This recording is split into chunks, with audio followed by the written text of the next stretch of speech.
Hey guys, welcome back to the channel. And this week we put together a collage of fish catches from all of 2021, starting in January and working our way through December from each month.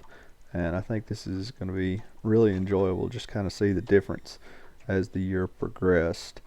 Go ahead and apologize for some of the voiceover from some of the other videos. I wasn't able to edit that out, but I wanted to get this out to you. We did fish this week. Fished one day, was able to fish on Cumberland and ended up with 25 fish. All of them, you know, good keeper size fish. We had a few throwbacks, but for the most part caught some decent fish. It took a little bit. Actually the first 4 or 5 spots that we checked, they didn't hold any fish, so I ended up just putting the side scan on and finding the fish. I was able to get on them and did record, and that video should be out next weekend. But we do want to make a quick announcement. I don't know if I announced it on here, but I'm now a member of the Mr. Crappie Pro staff, so I'll be fishing, featuring those products, and super excited about that.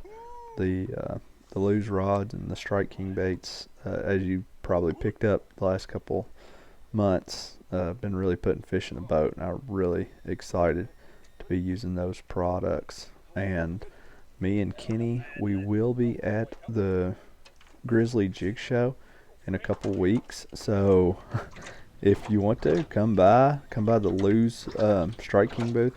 We'll be in there, and we'll be happy to show you some of the products and just answer any questions or talk to you about crappie fishing, because we really like crappie fishing. So like I said, enjoy this video, and hopefully we'll be able to bring you some more information about that later. You can also follow us on Facebook and Instagram. Just search for Camo Crappie, and our Instagram handles Camo Crappie, and we have a Camo Crappie Facebook page, and we'll be putting more information on that. So thanks and enjoy.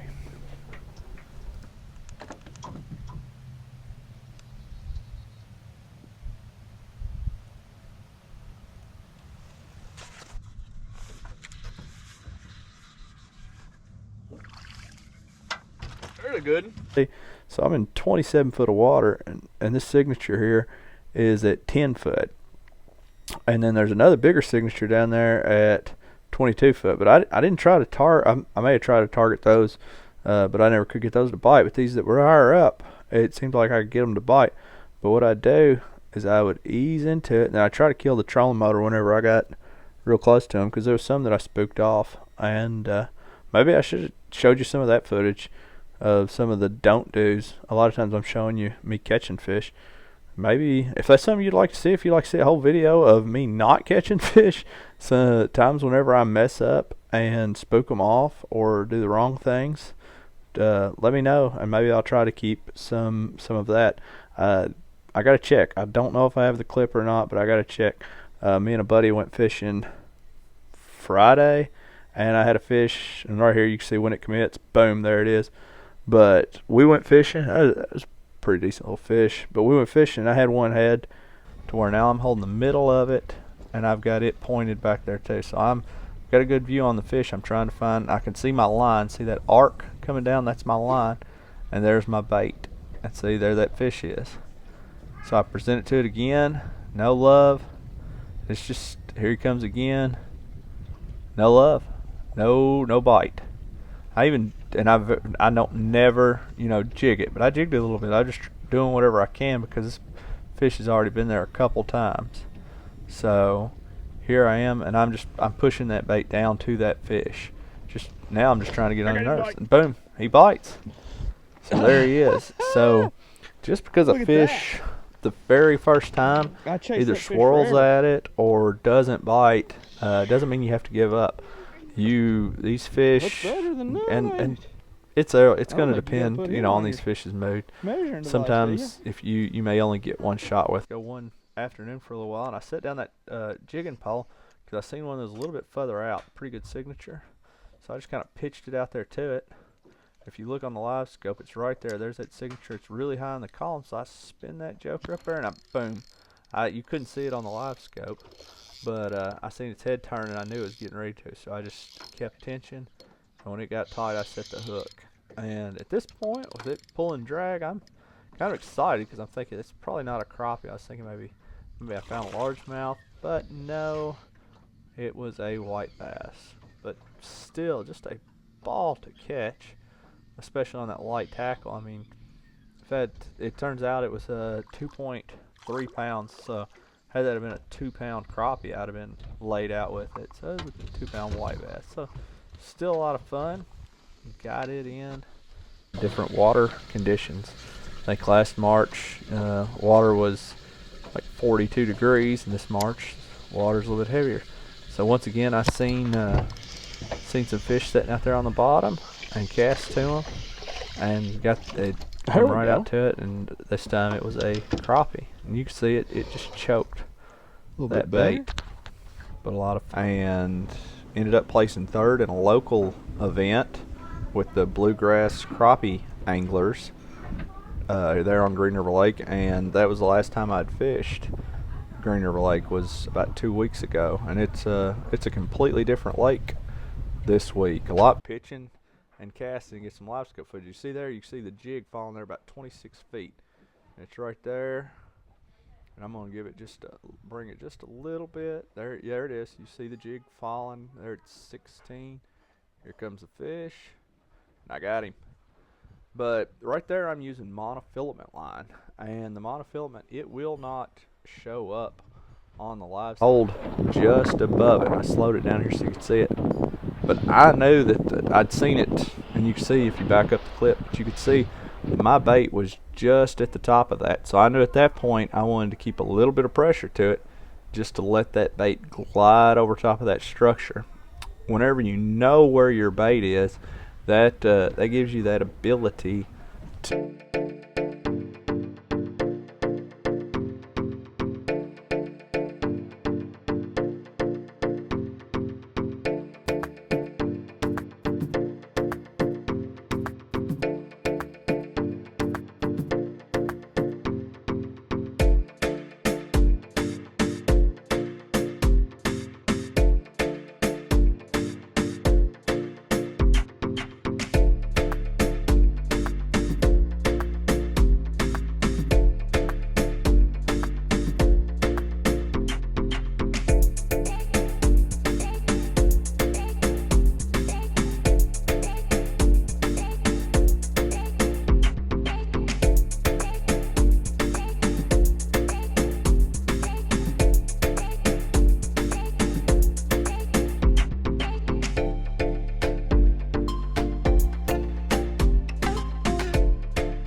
So this one here is pretty cool. I've seen a very big signature sitting on top of this structure, and it's two signatures.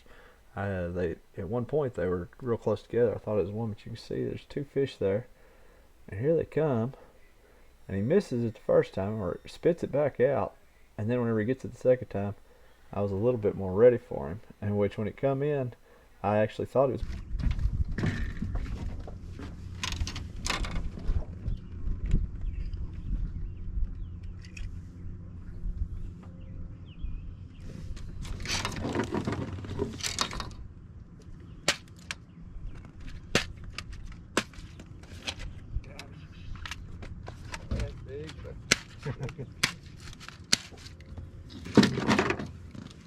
There's some big ones in there. You chase it right to the top of the fry, and then it'll sink.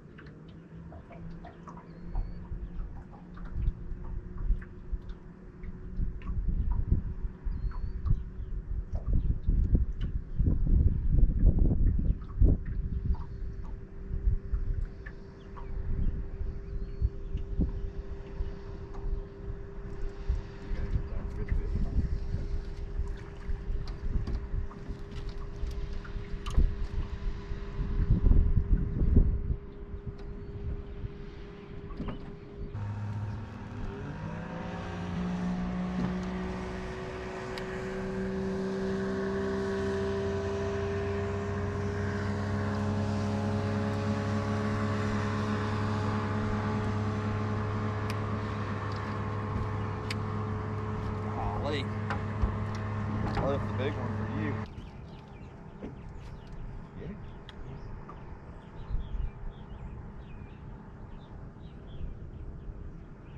See all that? You gotta move all that fry. You got one coming. You got two good ones right there. Got him that time. Talking right out of it.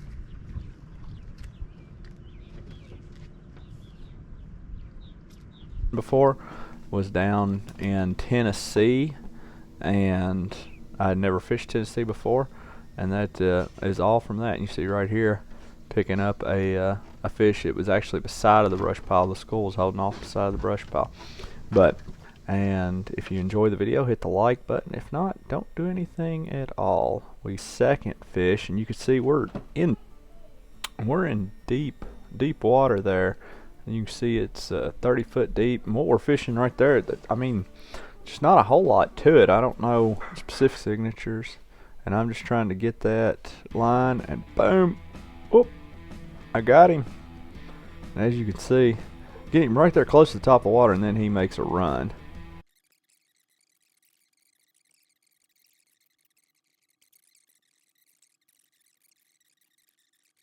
Poles, and lo and behold, there is, I'm using the big one, but I was able to go ahead and get him in.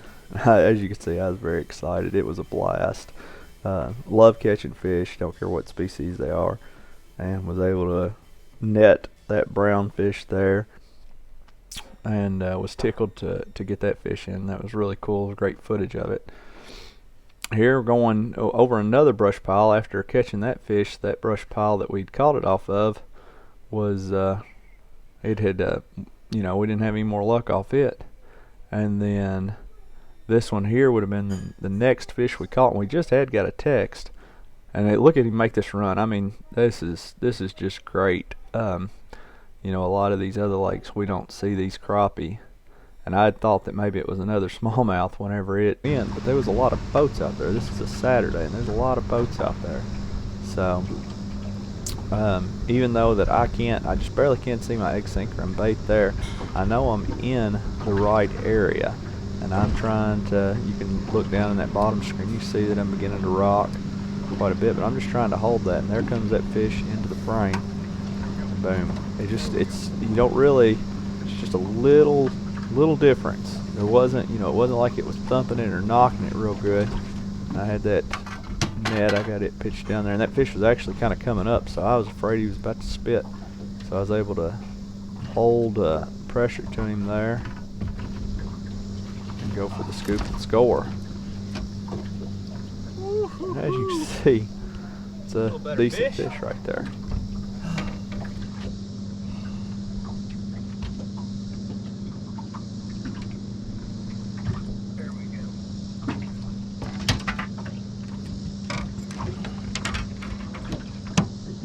Work. We got Got him out of there. No. No. If you're not gonna listen, we're gonna go back home. Davis, sit down. No.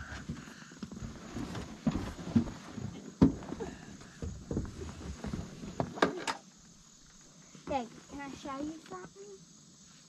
Can I show you why you can't do that? I want to show you why, okay? Okay. What was it? Big one? Yeah, real. Easy, easy, easy. Whoa! Good job, Sue. Whoa! That lives in Green River? Okay, we're getting a picture of that not for the sake of humanity. Tell that camera what happens there. So, I wanted to catch a big fish, and then I caught this. All the Green River. Did it have fish? Any teeth? No, you gotta hold on. You got to, when you get a hold of a big Fish, but once we went to the Red River, we ended up catching them a lot more on hair jigs. So I don't know if that was something that I should have adjusted to quicker. I think a lot of people used hair jigs at the national championship, and I think they were. I know they were a lot more successful than I was. So I had hair jigs down there and brought them back to Kentucky and didn't catch very many fish on the hair jigs in Kentucky. But you seen our last video in Texas, we were catching them on hair jigs in Texas, and here we are catching a good one. You see, I had to actually choke up on the rod there to get it closer to it, but got him on a I believe it's a 1/32 ounce head with a as like what we see in Kentucky on Dale, Cumberland Green, stuff like that. But definitely not as bad as what I had seen on the Red River the day before. But as you see, once that fish saw the bait, it come right up there to it, and there's the bite, and there is the fish.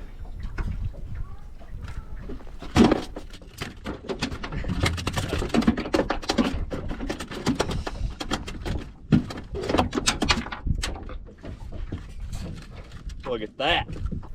So these here are probably some of the biggest signatures that I saw in my short 3 hours on pine. And you can see them. There's 3 or 4 of them down there, and I started out, I was trying to target the one that was up higher, and I wasn't really getting a good angle on it, but I felt like I could get a good angle on these down here, so I drop it down, and as you can see, I actually bring it over top of that one's head, and now watch as it starts packing my line away. But I set the hook, and I could immediately tell it was a pretty good fish. Now, I would have loved to have attempted to boat flipped this fish, but I was fishing with a 1/32 ounce hook, so it's a small hook. So I went ahead and, just to be on the safe side, reached over and grabbed that net. And if you noticed, you can even go back and look at it, I actually let line out. That way, whenever I brought the tip up high, I would be able to get closer to the net.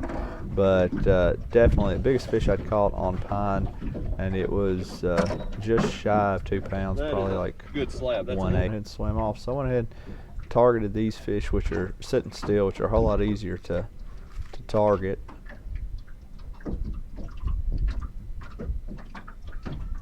And it's, you know, it's hot, and here he comes. And as you've seen, whenever he bit, he bit up. You know, there wasn't necessarily a what you'd call a feel. You just kind of come up with it. Fish, which I was proud of, but never done real well crappie fishing. And Kenny, they won. Him and his dad won a tournament. I think it was in 2020. They actually won a tournament fishing. I don't know, it may have been this creek or another creek they were fishing in, but the water was a lot different whenever they were fishing that tournament. We probably saw them out with too many fish, but had a big time and was able to get on them. And I think all that you see in this video is us casting to them, and that was how we done it. We're very successful casting, and we fished, and we caught a mess of fish in the tournament. Ended up placing 5th overall in the tournament, so it was able to get us some good points for the points race, and really excited about that. So we had a big fish of 184, and I think there was one that was over 2 pounds.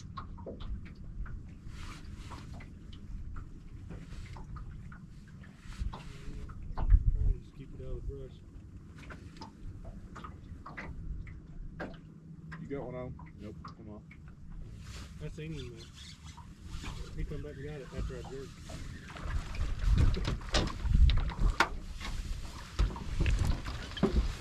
Okay. I seen him, man. He come back and got it after I jerked.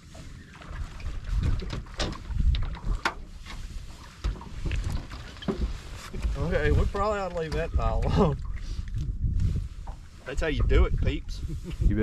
And he had actually switched up to using my pole there, but I'm just going to pause it here unless you hear.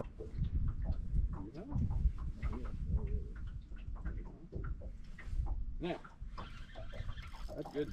That's a net.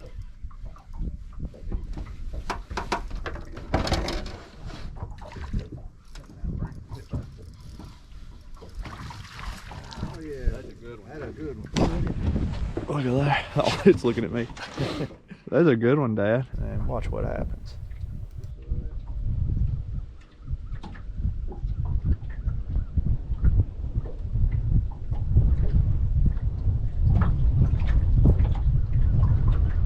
Now. There you go.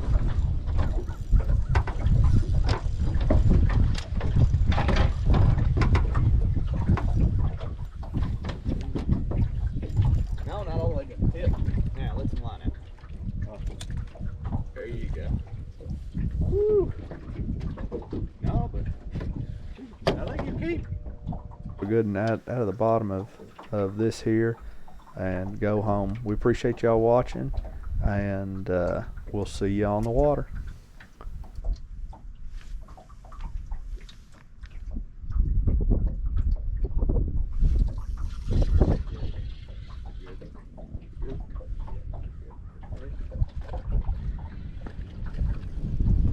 Yeah, we probably should have netted it. Yeah, should have netted that one. Yeah. Hold on. That should be the biggest one today. That is may my- be bigger than mine. Oh, I don't know. He's a good fish. That is a good fish.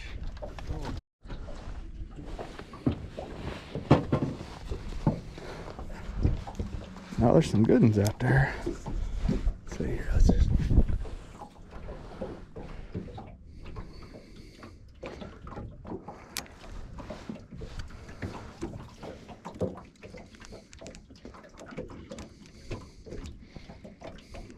Let's just start bringing it back through them.